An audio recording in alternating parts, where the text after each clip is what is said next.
শপথ জট কাটতে এবার বিকল্প ভাবনার রাজ্য বিধানসভার। সূত্রের খবর, রাজ্যপাল সিভি আনন্দ বোসকে বাদ দিয়েই হয়তো হতে পারে দুই বিধায়কের শপথ। বিধানসভা স্পিকার বিমান বন্দ্যোপাধ্যায় সিদ্ধান্ত নিয়েছেন তাই জানা গিয়েছে। এই প্রসঙ্গে এক্স হ্যান্ডেলে একটি পোস্ট করেন তৃণমূল নেতা কুণাল ঘোষ।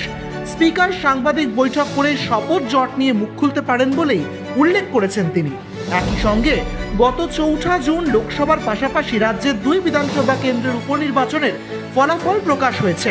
বরানগর কেন্দ্রে জয়ী হয়েছেন সায়ন্তিকা বন্দ্যোপাধ্যায় এবং ভগবানগোলায় রেয়াত হোসেন সরকার জয়ী হয়েছেন। তারপর থেকে প্রায় মাসখানেক কেটে গেলেও শপথ জট এখনও অব্যাহত, আর তা কেন্দ্র করেই রাজ্য ও রাজ্যপাল নজিরবিহীন সংঘাতের সাক্ষী বাংলা।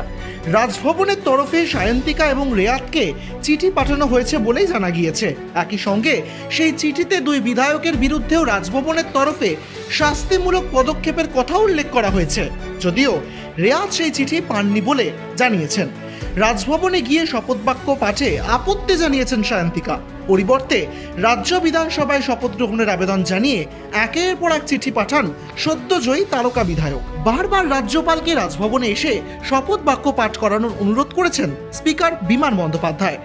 মাঝে শপথ জট নিয়ে নবান্নের প্রশাসনিক বৈঠকেও উষ্মা প্রকাশ করেছেন রাজ্যের মুখ্যমন্ত্রী মমতা বন্দ্যোপাধ্যায়। রাজ্যপাল বোসের বিরুদ্ধে ওঠা শ্লীলতাহানির অভিযোগের প্রসঙ্গ তুলেও সদ্য বিজয়ী বিধায়করা রাজভবনে যেতে ভয় পাচ্ছেন বলেই দাবি করেছেন তিনি। আর তারপরেই রাজ্য রাজনীতিতে শুরু হয়ে যায় জলঘোলা।